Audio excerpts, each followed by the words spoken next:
tardes o buenos días o buenas noches, dependiendo de la parte del planeta en la que os encontréis. Es un verdadero placer que hayáis asistido a esta sesión. Contamos con figuras tan relevantes en el campo del periodismo como son Magda Bandera, directora de La Marea, un medio digital que además lleva siendo muchísimos años directora. Y en este mundo del periodismo es complicado decir que una mujer llegue a ser directora de un medio de comunicación. Muchísimas gracias, Magda, por venir y por asistir y dedicarnos tu tiempo. Baba Hameida, que os voy. Eva Bajameida es activista, es periodista y también nos contará sobre todo la percepción de lo que es ser mujer migrante en una redacción. Me parece brutal y además una persona muy joven. Tenemos a Gumersind de la Fuente, que aparte de ser presidente de nuestra fundación, también tiene un largo recorrido y una gran trayectoria en el mundo del periodismo. Es subdirector adjunto del diario.es.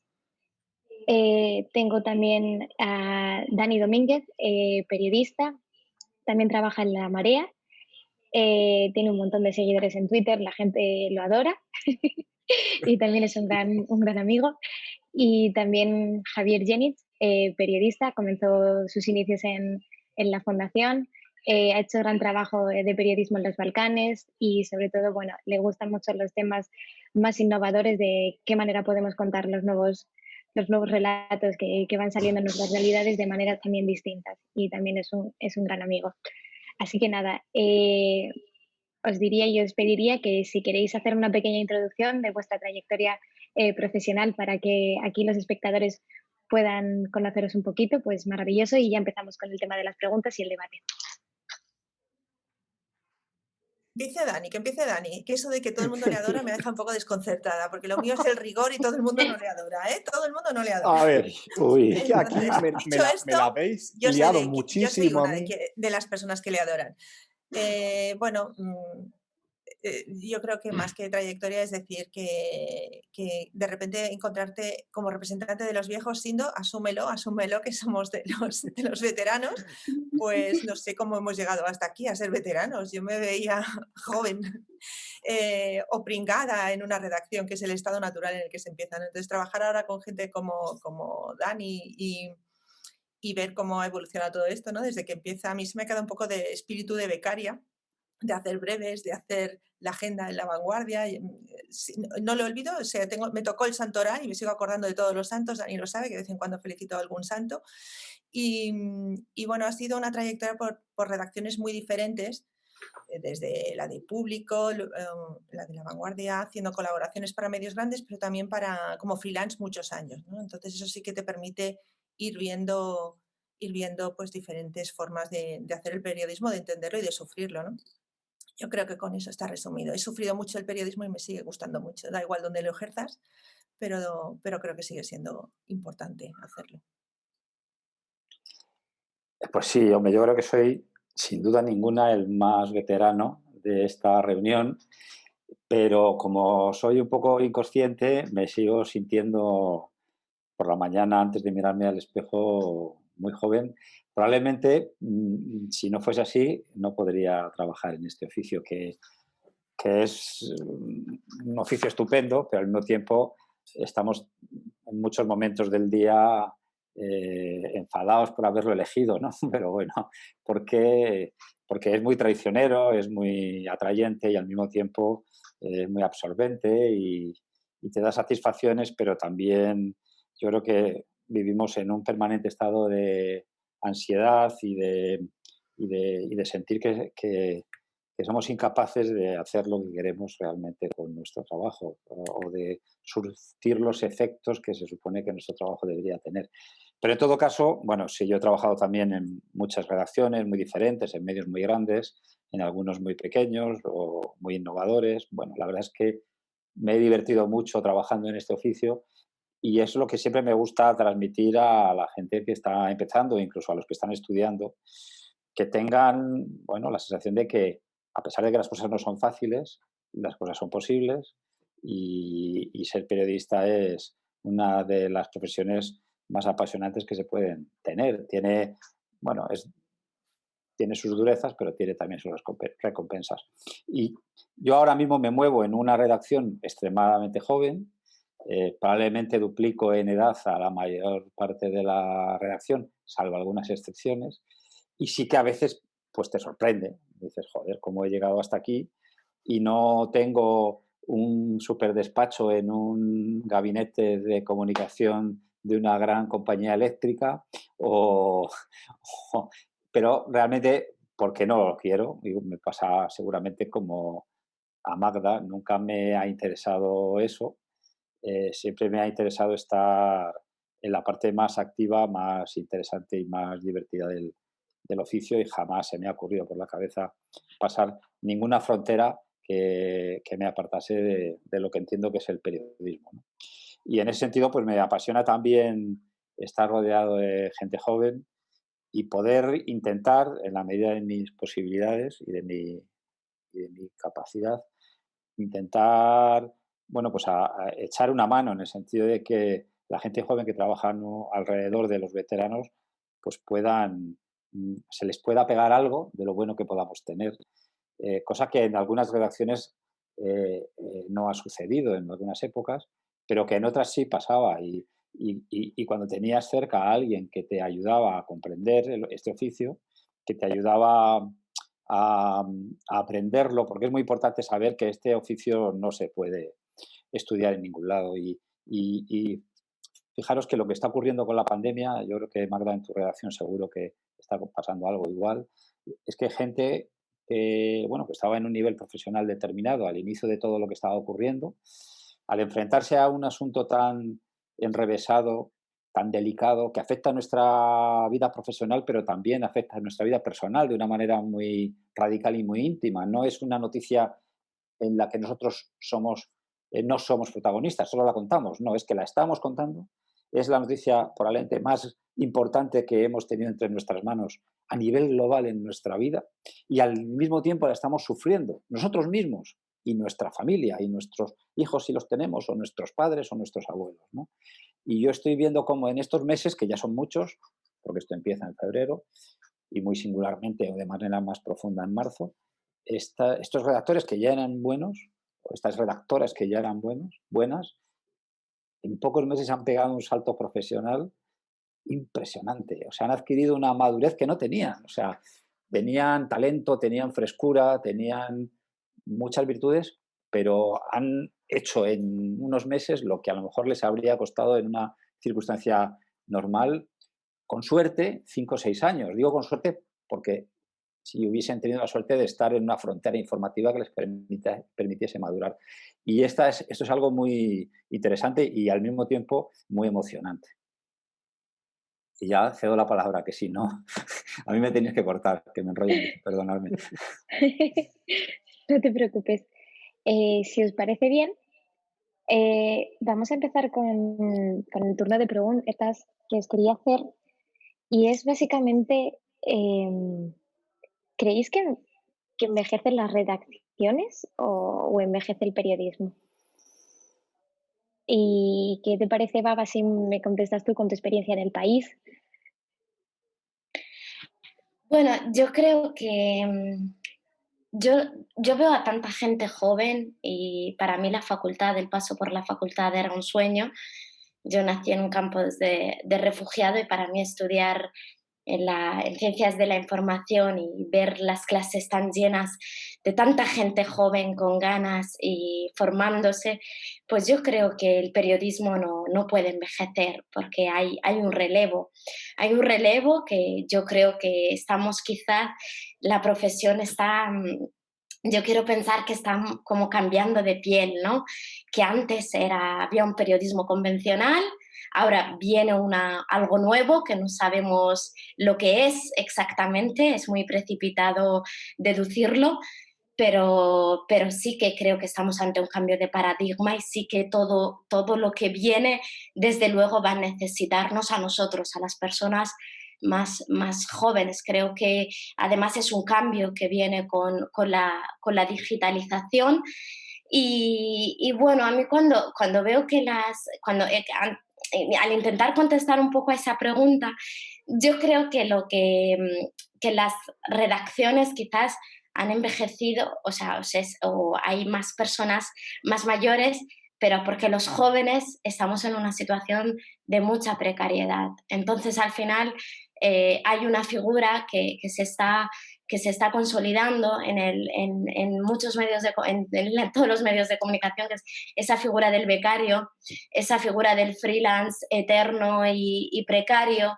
Entonces, quizá luego las personas que realmente tienen peso, que tienen una cierta estabilidad, que son aquellas que están al frente, y esas, desgraciadamente, pues son personas que superan los 40 años en su mayoría. Pero yo, por las redacciones por las que he pasado, veía mucha gente joven y veía a mucha gente joven a veces sin perspectivas, sin saber si vas a continuar o no, pero sí que hay mucha gente joven que aspira a trabajar en una redacción. O sea, la facultad de periodismo, yo recuerdo que eran clases inmensas con muchísima gente y éramos 60, 80 alumnos y había un montón de grupos mañana y tarde. O sea, que no creo que el periodismo pueda envejecer. Pueden cambiar los formatos, pueden cambiar los tiempos, estamos transitando constantemente, pero no. Decías una cosa muy interesante sobre el tema de la precariedad y normalmente se vive la precariedad como algo inherente a la juventud, pero ¿es la precariedad algo inherente a la juventud en el mundo del periodismo o el periodismo de por sí ya es precario? O sea, a lo mejor esto no lo pueden explicar a lo mejor los directores de medios, que estoy seguro aparte de su trayectoria, que habrán vivido esa juventud también queriendo revolucionar el mundo del periodismo, pero quizá tengan un poco de respuesta a esta pregunta. La precariedad hoy día no es patrimonio de la juventud, por desgracia, en casi nada. Lo que pasa es que la gente joven ni siquiera ha conocido la bonanza. Yo creo que hemos conocido en algunas redacciones, ahora cuando miramos para atrás, eh, bueno, yo incluso en los tiempos de freelance más duros, pues yo iba, me pagaban muy bien los reportajes. Hacía de reportera para el magazine de La Vanguardia y cobraba muy bien. Por supuesto, la gente que estaba en la redacción, yo me acuerdo de haberles hecho broma, digo, es que no os vais a ir de los sillones si no os matamos, o sea, de aquí no os movéis. Queréis que la gente joven seamos los que estemos todo el día trotando, pero al menos se nos pagaba. Ahora creo que hay mucha gente mayor en redacciones, muy válida, muchísimo, estoy hablando de las grandes redacciones, y están sufriendo ERTES y ERES, son las que están echando, y eso se está notando, ¿no? Porque una cosa, cuando oía antes a Sindo, la nostalgia de cómo te enseñaban algunos de los maestros, que ni siquiera sabías quiénes eran, porque hace 20 años la verdad que el panorama era completamente diferente. Tú no tenías a nadie con Twitter y si no te leías el periódico o veías la televisión, ni siquiera sabías quién era el periodista, te fijabas en la información y había muy pocos nombres que destacaran. De verdad que el cambio ha sido brutal.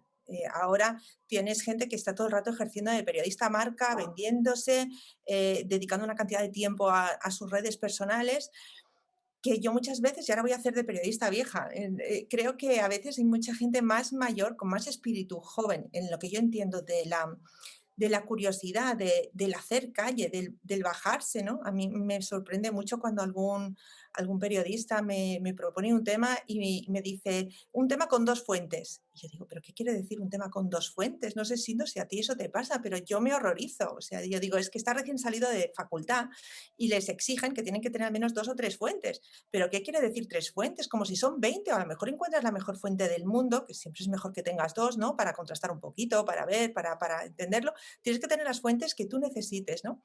Para entenderlo y después para que lo entienda quien te lea o quien te escuche. Entonces, en ese sentido, en lo del envejecimiento del periodismo, creo que sí que ahora hay algunos hábitos del oficio, de los años que hace falta para aprenderlo, como decía Sindo, que es que ni siquiera la gente joven tenéis tiempo para hacerlo, porque ya estáis sobreviviendo desde el primer minuto. Y a veces hay demasiado interés porque algo sea viral, más que por lo que yo he aprendido, lo que he disfrutado. Yo no entiendo el periodismo sin ir y ahora se lo estoy pasando fatal. Me paso el día haciendo burocracias, intentando pensar en la supervivencia de un medio como el nuestro, que es tan raro y que va de tan digno, sin aceptar ninguna cosa rara, sin contenidos que sueña con el periodismo puro, que no puede aceptar nada de las eléctricas de las que hablaba Sindo, ¿no? Pero para mí el periodismo era esa fuerza de joven de irte a cualquier lado y de entenderlo, ¿no? Y eso cuesta mucho dinero. Yo entiendo perfectamente, la gente quiere negociar a veces incluso las piezas que te mandan según las fuentes. Dices que he hablado con 5. Y claro, si hablo con 5 y solo me estás pagando 30 euros, 40 o 50 burradas que pagan incluso medios muy grandes, pues no sale a cuenta. Entonces sí que creo que la precariedad lo cambia todo, pero ahora ya no es ni siquiera exclusiva de los más jóvenes, porque los mayores, de vez en cuando una cosa que Dani lo sabe, porque el otro día lo estaba contando, para mí fue súper crudo tener que ver cómo Hacienda te manda una notificación porque a un periodista al que respetas le han embargado la cuenta y si le tenías que pagar algún reportaje, pues que no lo hagas, que se lo tienes que pagar antes a la Seguridad Social o a la Hacienda, ¿no? Se están viviendo verdaderos dramas que yo creo que deberíamos unirnos más jóvenes y mayores por lo que significa la población, ¿no? No hagamos solamente los becarios precarios, porque es que por desgracia ya es todo el mundo. Sí. Bueno, es verdad que sí, sin duda, estamos en una situación, bueno, en la que la desigualdad y la precariedad se ha instalado como algo que parece casi inevitable, pero sin embargo vemos cómo la sociedad en realidad se está separando entre los que apenas sufrieron la crisis última de casi 10 años y que además no solo no la sufrieron, sino que se han enriquecido en esa crisis y tienen mucha más gasolina que el resto para afrontar una situación como la que estamos viviendo ahora, en todos los ámbitos, no solo en el del periodismo. Y los que, bueno, pues efectivamente poco a poco se han ido quedando atrás, pero sin embargo yo me resisto también a glorificar el pasado. Quiero decir, el periodismo en España tenemos un problema y es que tenemos pocas épocas gloriosas. Quiero decir que España sufrió una tremenda, aunque algunos ahora prefieren ignorarlo y la quieren dulcificar, sufrió una tremenda dictadura durante casi 40 años en los que el periodismo no era un periodismo en libertad y un periodismo que sufre la censura, el acoso permanentemente, pues no sé si se le puede llamar exactamente periodismo, es más bien otra cosa. Eh, Llegó la transición y el mundo periodístico durante unos buenos años era una élite muy pequeña. Quiero decir que no había muchos medios, no había la eclosión de medios de todo tipo y condición que hay ahora. Estaban unos cuantos periódicos, es verdad que había una red de periódicos regionales y locales más extensa que hay ahora, pero y había un sistema de captación de los nuevos miembros de las redacciones muy endogámico. O sea, era realmente, si no era, en las redacciones había muchos hijos de, hermanos de, sobrinos de, recomendado de, y si no eras del ecosistema, era realmente difícil entrar en una redacción. Porque bueno, pues había ese sistema y funcionaba en los periódicos, no digamos ya en la única televisión que había en España, en lo que hoy es el ente de Radio Televisión Española. Había verdaderas sagas familiares en las que toda una familia trabajaba en diferentes puestos, no solo periodistas. Pues había sonidistas, cámaras, periodistas, ordenanzas, que eran todos de una misma familia, ¿no? Esto es literal, o sea, no... Y era difícil acceder. Yo creo que ahora mismo, claro que hay precariedad, claro que hay muchos problemas. Yo creo que la vida se ha complicado mucho para todos y las sucesivas crisis económicas lo han complicado más, pero sin embargo creo que hay, bueno, más oportunidades. Obviamente hay más gente demandando, pero yo no me resisto a ver el futuro tan negro, aunque ya lo sé que lo es, pero creo que sigue habiendo oportunidades, que se pueden hacer muchas cosas, que hay antes, cuando querías hacer algo para llamar la atención, era muy complicado. O sea, yo no tenía, en mi familia no había nadie que tuviese ninguna relación con el periodismo, pero desde ningún punto de vista. Y te sentabas con 18 años y decías, ¿y ahora qué hago? ¿Cómo consigo meterme dentro de un periódico? Era muy complicado. Ahora creo que hay muchas más herramientas, muchas más maneras al menos poder demostrar que tienes talento y que sirves para esto, al menos poder experimentar, al menos poder enseñar lo que haces. Y creo que eso es una oportunidad que la gente más joven y bueno, y los que no son o los que no somos tan jóvenes, debemos seguir aprovechando y seguir explotando, porque en realidad yo miro a mi alrededor todas las posibilidades que hay y me gustaría tener 20 años, pero no por tener 20 años, que también, es decir, claro que me gustaría tener 20 años por otros muchos motivos, ¿no?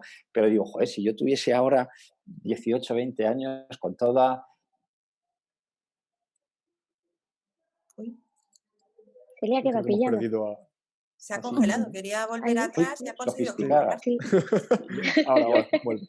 Yo creo que hay un momento de oportunidad enorme y hay que pelear también contra esa precariedad. Yo tengo la suerte de trabajar en un medio que tiene una media de edad bajísima, o sea, muchísima gente joven, que de esa gente joven que trabaja en el diario.es, un porcentaje altísimo, altísimo, y que forman un porcentaje muy alto de la totalidad de los que trabajamos allí, entraron como becarios y se han ido quedando como redactoras y redactores porque, porque tenían talento.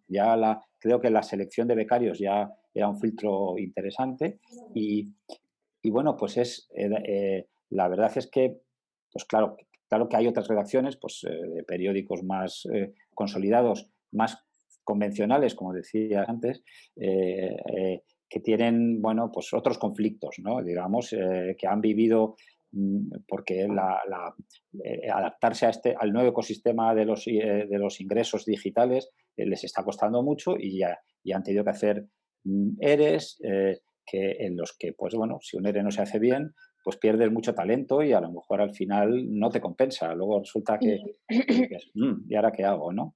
Pero en los periódicos que más avanzado han hecho este proceso, se ha visto como, el ejemplo es el New York Times, han despedido a cientos de periodistas, pero para contratar a cientos de periodistas nuevos con otros perfiles, ¿no? Que sabían que... Y hablando de periodistas nuevos y otro tipo de perfiles, a lo mejor Javi y Dani nos podían hablar un poco por todo lo que hemos estado hablando, de ese tipo de perfiles, de cómo ahora a lo mejor lo que explotamos es más la marca personal, cómo nos interesa hacer a lo mejor vídeos más virales o que sea más mainstream y todo ese tipo de cosas. A lo mejor Javi y Dani nos pueden un poco ilustrar, a lo mejor porque quizá en las universidades se está enseñando de manera distinta o a lo mejor no, y lo que se estudia en las universidades o IBABA incluso realmente no es nada útil para afrontar el día del mañana, es decir, o sea, salir al mercado laboral, salir de esa bombita. Dani, ¿quieres empezar? No, dale tú, dale tú. Estoy escuchando muy bien aquí. Me acaban de poner un fuego en la cara. Es complicado, ¿no? O sea, es cierto que ahora hay nuevos perfiles, sobre todo por parte de la gente joven, ¿no? Lo que decía un poco Sindo antes, de donde antes había un equipo de 5 personas, tenías un sonidista, tenías un redactor, tenías un reportero, tenías un cámara, etcétera, alguien que te montaba los vídeos, y todo esto en el caso del periodismo audiovisual. Ahora se suele hacer en un equipo de 1, 2 personas como mucho. Esto en parte es por culpa de la precariedad, en parte es porque los tiempos cambian, tenemos que formarnos no solo en ética periodística, en visión y en estructura a la hora de afrontar las historias, sino también en saber manejar esas herramientas del futuro, ¿no? Y del presente, mejor dicho, y tener claro un poco cómo la audiencia, sobre todo si pensamos un poco más en audiencias más jóvenes, quiere consumir o quiere tener ese acceso a la información. Por otro lado, creo que lo de la marca personal, y eso lo puede explicar mucho mejor Dani, porque en Twitter tiene muchos seguidores y es una gran figura, la verdad. Este mito que se ha creado a mi alrededor con los seguidores de Twitter. Creo que también es importante, pero a la vez es lo que decía Magda, ¿no? Tal vez tengamos que estar sobreexpuestos a nuestra profesión. Si ya de por sí el periodismo es una profesión demandante, estar 24/7 pendiente de nuestras redes sociales, de estar ahí, de ser vistos, de que si sacamos una pieza todo el mundo lo esté viendo, compartirlo en el momento adecuado para que llegue a la mayor cantidad de gente. Son un montón de cosas a tener en cuenta que antes igual se tenían más en cuenta a nivel equipo y ahora las tiene en cuenta cada periodista de forma individual. No sé cómo lo ves tú, Dani. Bueno, hola, gracias por invitarme, estoy muy contento de estar aquí, aunque soy el principal damnificado porque tengo a mi jefa, en mi caso, aquí a la izquierda, y todo lo que diga hoy podrá ser usado mañana en mi contra. Así que yo tengo varias reflexiones en torno a lo que hemos estado hablando, porque se ha hablado de muchas cosas, y claro, yo ayer estuve con Nacho Calle, también en una Migra Talk, hablando con él. Nacho Calle es el subdirector de Maldita.es, también es muy joven, y estuvimos hablando de estos temas.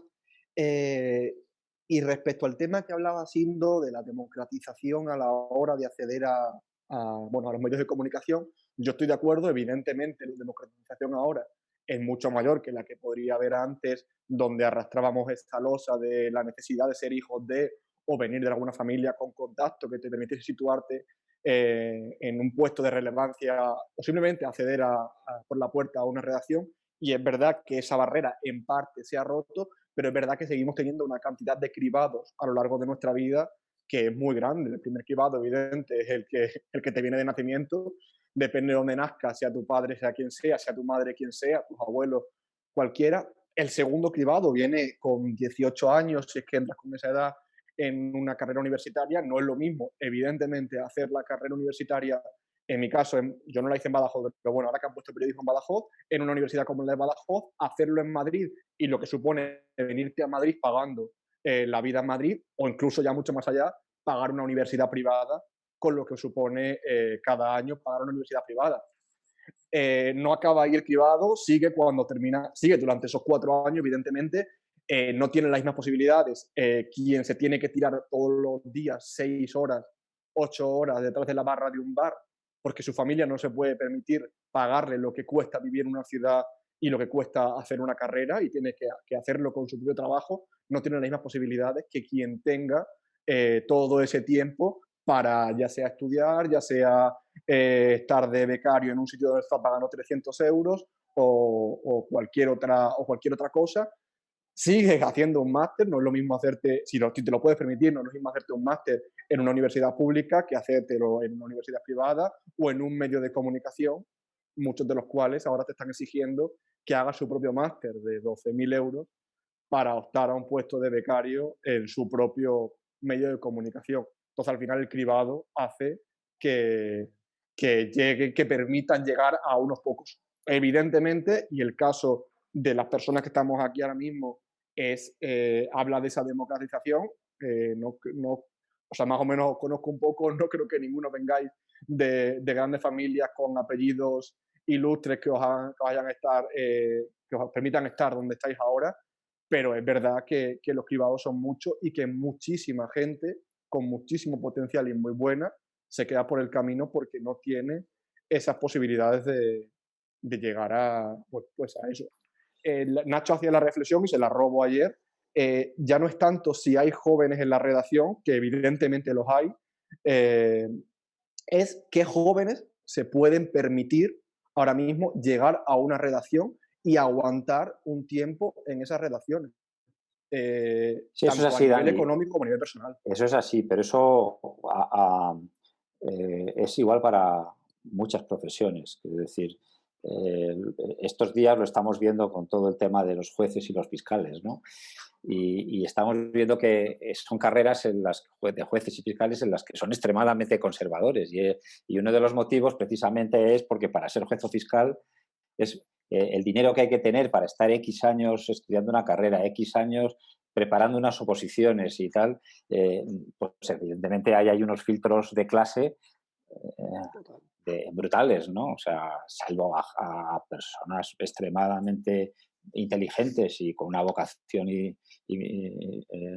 pues brutal, pues el filtro es económico y es de clase. Sin duda ninguna tienes razón, pero al mismo tiempo yo creo que que a la gente que está en la universidad hay que mandarle un mensaje positivo, porque yo que ahora no voy a ningún lado porque estamos en esta situación tan extraña en la que estamos, ¿no? Pero esta mañana estaba dando una charla breve a una clase de una facultad de periodismo de Madrid y hay que mandarles un mensaje muy positivo, hay que alimentarles las ganas de pelear por ser periodista porque de verdad creo que hay muchas oportunidades y efectivamente, Dani, tienes razón, los que estamos aquí, no conozco vuestras vidas, pero estoy seguro de que no formáis, como no formaba yo parte de una élite con más ventajas para acceder a este oficio. Yo no tenía ninguna, o sea, bueno, tampoco, pues bueno, me busqué la vida, o sea, quiero decir, le eché imaginación al asunto y tuve suerte, o sea, la suerte es un factor importante. O sea, el talento está muy bien, la perseverancia es fundamental, pero un poquito de suerte es importante. Porque eso mismo que haces un día, lo haces otro y te funciona mucho mejor, o lo ve alguien por casualidad, Estar en el momento adecuado, en el sitio adecuado, claro. Eso es importante. Esto lo decía Enrique Meneses, que no sé si le conocéis, pero si no le conocéis os lo recomiendo mucho, que había que ser muy insistente, tener mucho talento y tener suerte. Que él muchas de las cosas que había hecho en la vida y que le habían salido bien era porque había tenido mucha suerte. Y yo creo que, bueno, pues hay que mirarlo así. Oye, y si un día no te sale bien, pues tampoco hay que deprimirse, hay que ser positivo.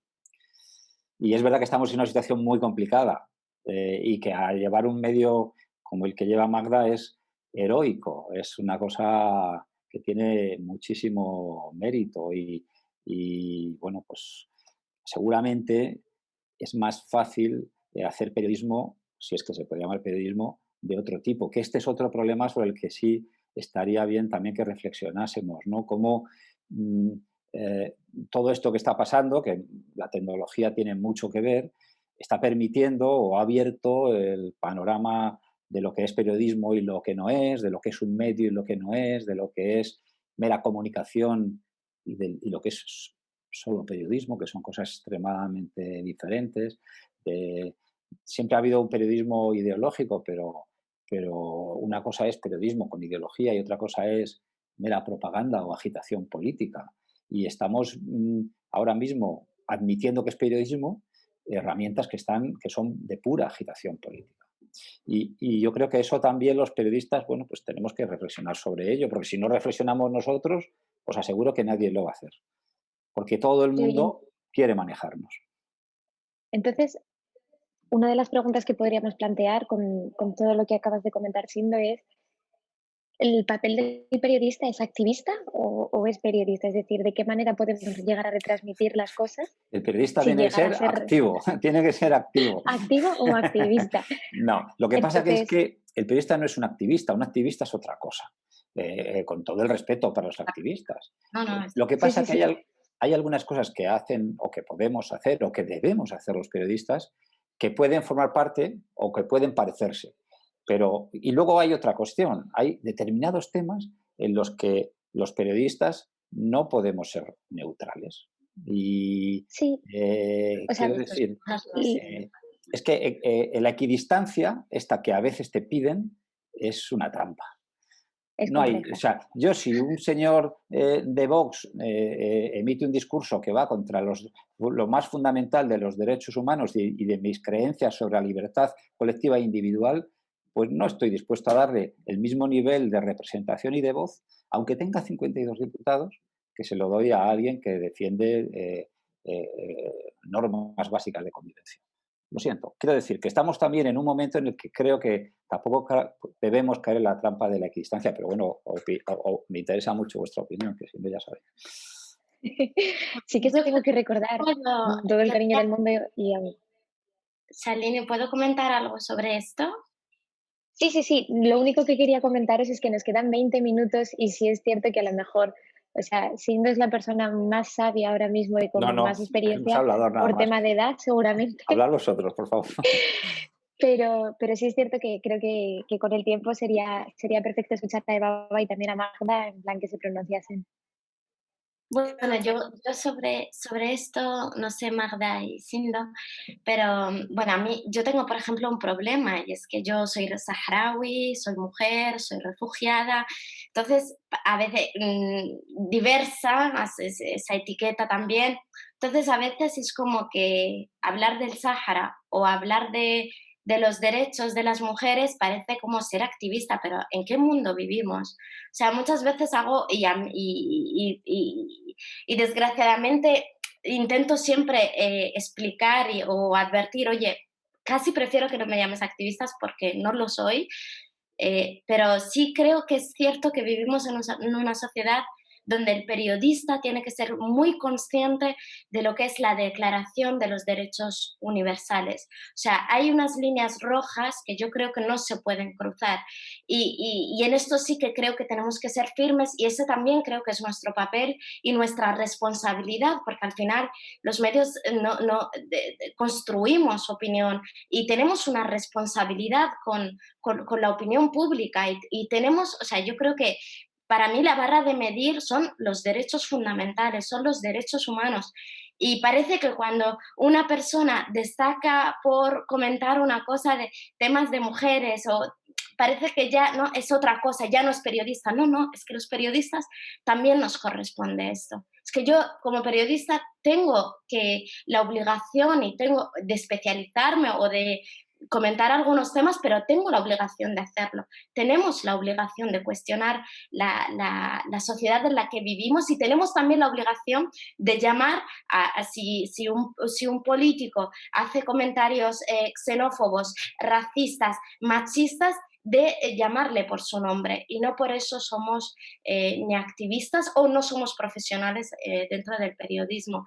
Y simplemente también creo que muchas veces, eh, o sea, con respecto a lo que comentaba Sindo, yo creo que a veces también eso nos ocurre porque nos alejamos un poco de lo que es la calle. O sea, creo que nos falta mucha más calle y estar más metro a metro con lo que es la sociedad y lo que es, creo que muchas veces como que los periodistas estamos en nuestra en nuestra redacción y creo que falta mucha más calle para poder también reflejar toda lo que es la vida, porque al final el periodismo narra la vida y narra la vida que es diversa de una sociedad donde la precariedad, ahora hablábamos de precariedad en el periodismo, pero no es solo un problema, no es solo un patrimonio del periodismo, es un patrimonio en otros tantos sectores. Entonces yo creo que a veces sí que nos falta un poco más de metro a metro con la sociedad para darnos cuenta que no es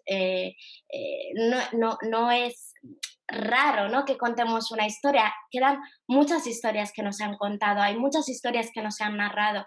Creo que, creo que hay grandes periodistas que lo hacen en este país, pero creo que nos falta un poco más de calle, un poquito más de contar estas historias en la calle, o sea, pues volver un poco más a lo que es a la ciudadanía y tener siempre presente a quién le estamos contando las cosas, que es, al final tenemos una gran responsabilidad social, yo creo.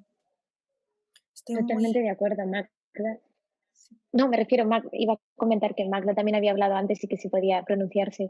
Sí, estoy muy de acuerdo con lo que contaba ahora Eva. A veces no podemos hacer calle, por ejemplo, el otro día hablando con una compañera, el conflicto de Armenia. Ahora mismo la Marea no puede mandar a alguien a ver qué está sucediendo.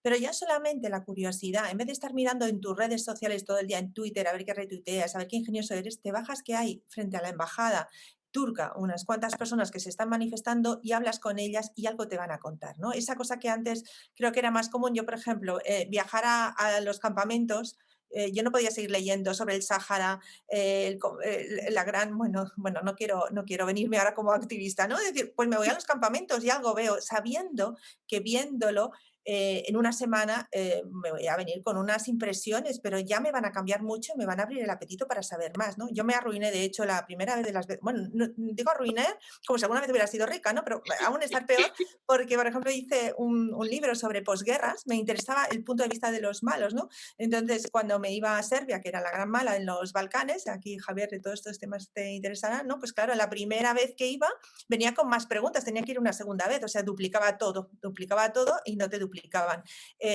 lo que te iban a pagar por eso, ¿no? Pero estaba esa curiosidad por querer saber y por querer entenderlo. Dicho esto, yo soy activista de muchas causas, pero, y Dani lo sabe porque soy muy pesada, en la manera siempre decimos que somos militantes en la forma, somos militantes en todos estos filtros éticos que ponemos o en las formas de ser una cooperativa y cómo nos organizamos.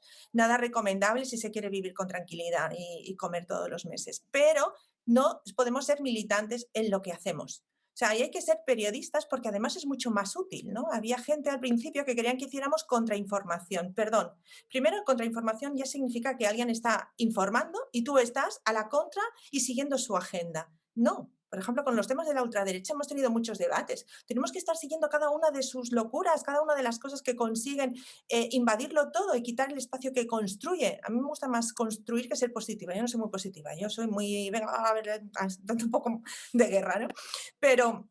Pero sí que era eso, es decir, no hagamos contrainformación, hagamos información con nuestra agenda propia, los temas de los que queremos hablar, pero no estamos al servicio de nadie, no hacemos propaganda de nadie y hay muchas cosas que hacemos mal y hay que preguntarlas, hay que incluirlas en esa información. No te calles nada simplemente porque presuntamente vas a, no sé, a perjudicar a una causa, porque la gente, si está bien informada y no se te ve el plumero como dicen, es que siempre sacáis lo mismo, es mucho más efectivo, la gente confía en ti, aunque a veces le moleste. A mí me gustaba algunos de los suscriptores de La Marea que decían, bueno, hoy me he vuelto a cabrear con vosotros. Pero bueno, me gusta que de vez en cuando me hagáis pensar. También están aquellos que se cabrean un día por un artículo de alguien, no vamos a poner aquí nombres, ¿no? De alguien de la casa y se te dan de baja 20 suscriptores. Pero si es que no dejas que te condicionen la información, las energéticas, tampoco te la puede condicionar gente que solo busca propaganda o que le digas lo que quieren pensar, ¿no? Entonces, es muy complicado. A veces empezamos una historia y nos lleva a lugares que no nos acaban de gustar, pero si has hecho esa indagación honesta, eso va a ser más útil a medio plazo. Dani, esto es lo que sufrimos, ¿no? Mucho. ¿Cómo lo llevas tú esto? Sufrimos bastante, la verdad, y en silencio. Muchas veces, demasiado en silencio. Yo por intentar ligar un poco, porque quizás no recordéis, pero esto va de juventud y redacciones y demás, y se nos ha ido un poco el tema a como a mil cosas. O sea, pero que se puede ligar además, porque respecto a este espíritu de la curiosidad del que hablaba Magda, yo sinceramente no lo puedo comparar, porque no puedo comparar con generaciones de hace 20, 25, 30 años, ¿no? Pero no creo que los jóvenes de ahora tengamos menos curiosidad por hacer cosas. Lo que pasa es que hemos entrado en la rueda del hámster de seguir hacia adelante sin mirar demasiado a los lados, porque como te mires a los lados te quedas por el camino y como te salgas de la rueda, no hay quien entre dentro de esa rueda otra vez, ¿no? Entonces, curiosidad para irte a los Balcanes a cubrirlo, posiblemente mucha gente la tenga. Volvemos a lo mismo, ¿quién tiene los medios? Y sobre todo, ¿a quién le interesa que alguien se vaya a los Balcanes? Javi, mañana se puede ir a los Balcanes, ¿alguien le va a comprar una pieza a Javi desde los Balcanes? Porque no sé hace 30 años, pero yo, o sea, quiero decir, esto lo hemos hablado algunas veces en ambientes de personas más mayores que yo, antes sabías que te podías ir y que alguien se iba a interesar por eso que tú estabas escribiendo mínimamente. Ahora, yo sinceramente no lo creo. O sea, no creo de verdad que no tengamos curiosidad ninguno de esa sección joven que está ahora mismo aquí representada, como para irnos mañana a cualquier sitio. El problema es con qué objetivo voy a ir. ¿Alguien va a querer algo de lo que estoy contando? ¿Le intereso a alguien? ¿Me van, aunque sea, a pagar lo mínimo como para que me salga? Ya no digo a ganar, digo a no perder estando en el territorio. Incluso lo hablamos, si queréis, o sea, es verdad que estamos poniendo un extremo de irte ahora a cubrir un conflicto armado. Pongámoslo en la misma calle aquí, bajando a la calle en Madrid, que es donde creo que estamos la mayoría de los que estamos aquí. Irte a la calle, ¿a alguien le interesa lo que tú le vas a contar. Ojo, cuidado, estoy de acuerdo con una cosa con la que hemos hablado Magda y yo muchas veces, y es... ¿Qué le Perdón, interesa, Dani? No hay que irse a los Balcanes. Por Hay favor, historias no me brutales ahora desafíes. mismo. No, yo no digo que no A sean 5 interesantes, paradas digo, de metro si alguien las va a comprar. del centro de Madrid hay historias brutales en este momento. O sea, Yo no digo que no las haya, a todo lo contrario. Digo si alguien te las quiere pagar. Es diferente. Vale, ahí... bueno, depende. Yo a mí me gustaría hacer Depende. algún apunte. Yo creo que se pueden hacer y luego se pueden vender. Lo que Claro. te aseguro es que si no las haces, jamás las vas a publicar. Javi. Tienes el micro cerrado, Javi. Sí, me han silenciado, perdón. Respecto a lo de la curiosidad, yo creo que es algo que debe ser innato al periodista, eso desde luego. O sea, si tú no tienes curiosidad por qué está pasando a tu alrededor, no entiendo que te quieras dedicar a contar historias sobre qué está pasando en el mundo. Pero sí que es verdad que la curiosidad es algo que se cultiva.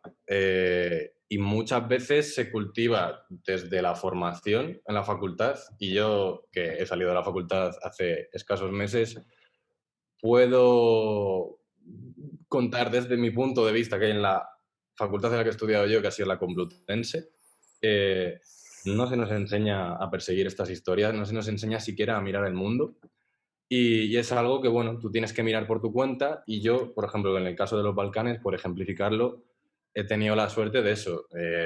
Me dieron la beca Erasmus, me fui a Bulgaria y una vez allí dije, joder, oportunidad para poder hacer esto. O sea, lo interpreté casi como una oportunidad de hacer periodismo a mis anchas. Eso sí, que luego lo pudiera colocar en algún lado es diferente. Como dice Sindo, si no haces la historia, no la vendes, pero cuando haces historias una y otra vez, y con pasión, con mucho sentimiento y lo que tú quieras, pero no llegas a fin de mes, al final es algo o sea, es un debate interno ya de ti contigo mismo sobre si es sostenible que te dediques a esto. Sí, no, sí, yo entiendo eso, Javier. Pero con la edad que tú tienes no puedes tirar la toalla, ya te lo digo. No me veréis tirar la toalla. Desde Vale, luego. pues eso, esa es la actitud. Pero quiero decir, yo dentro de esto, yo tengo el privilegio de haberme podido ir de Erasmus, que no todo el mundo puede.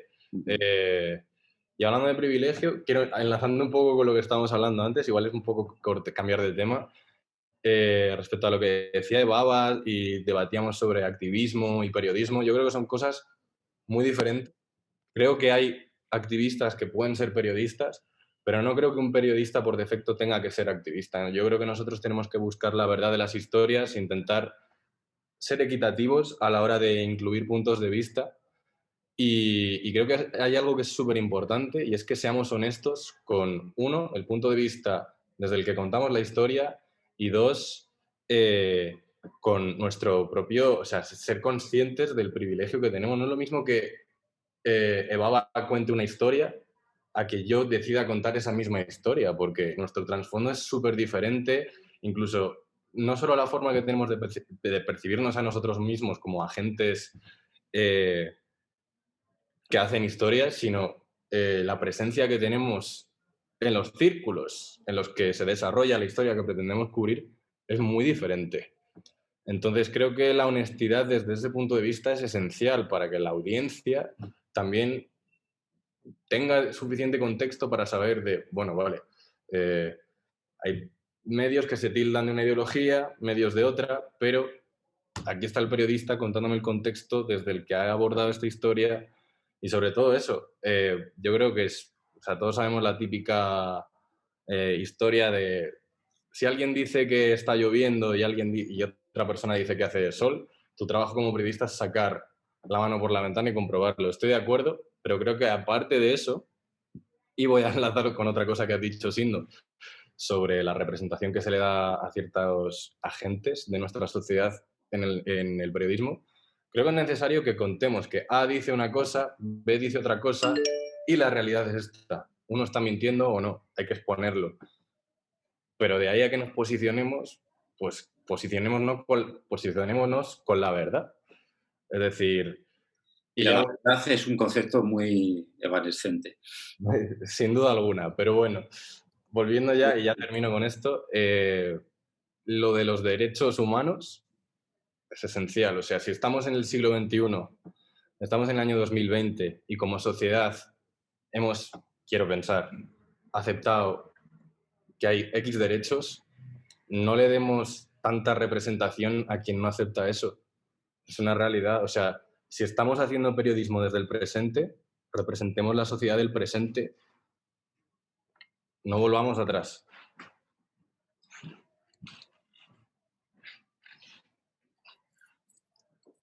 Me van avisando de que es la hora. Y Pues estáis, faltan 5 minutos todavía. faltan 5 minutos todavía. Menudo dan aquí Vale, una pues cosa, vamos.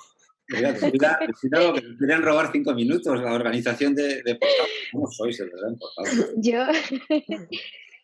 yo querría cerrar esta sesión haciendo la pregunta de que a lo mejor mucha gente que es joven, que está empezando en el mundo del periodismo, ¿qué necesitan hacer para llegar a trabajar y poder vivir del periodismo? O sea, ¿qué necesita tener ese artículo para que se lo compren? Porque muchas veces a lo mejor será suerte, como se hablaba antes, o a lo mejor no es suerte. ¿Qué haces para no desanimarte y decir, quiero dedicarme a ser periodista, aun sabiendo que a lo mejor puede ser precario, pero por lo menos habrá meses que pueda comer de ello? O sea, ¿qué tiene que tener? Yo creo que hay que ser muy insistente, hay que darle unas cuantas vueltas a las cosas antes de ofrecerlas, ¿no? Porque si te vienen a ofrecer algo que ya lo has publicado, que lo has visto igual o similar en cualquier lugar, hay que intentar darle la vuelta a las cosas, tener un punto de vista diferente. Bueno, saber encontrar la manera de... O sea, si te vas a dedicar, yo lo entiendo que no es fácil, o sea, claro que es difícil, pero igual que tú es como hacer el reportaje del reportaje, no sé si me explico. Tú vas a hacer un reportaje para contar una historia y que esa historia se comprenda, que la audiencia o se enamore del personaje, o empatice con esa situación, o se indigne por lo que le estás contando. O sea, quieres despertar unos sentimientos. En los periodistas es lo que queremos, no queremos ser un teletipo de la agencia F, quiero decir, y con todo el respeto a la agencia F. Queremos suscitar alguna reacción, la que sea. Pues tenemos que utilizar esas mismas técnicas para conseguir en ese redactor jefe que tiene que comprarnos nuestro trabajo, lo mismo. Es como hacer el reportaje del reportaje. Bueno, yo creo que en este momento hay 1000 maneras de hacerlo. O sea, quiero decir, hay muchas herramientas para actualizar el talento que tienes y además herramientas que las sabéis manejar de manera natural vosotros mejor que un tipo como yo que lleva 43 años trabajando en esto. O sea, sintiéndolo mucho y de verdad, mira, se me está conectando pero ya si María Teresa no es Martín Rondero. Caparrós, es María Teresa Rondero. ¿Pero por qué?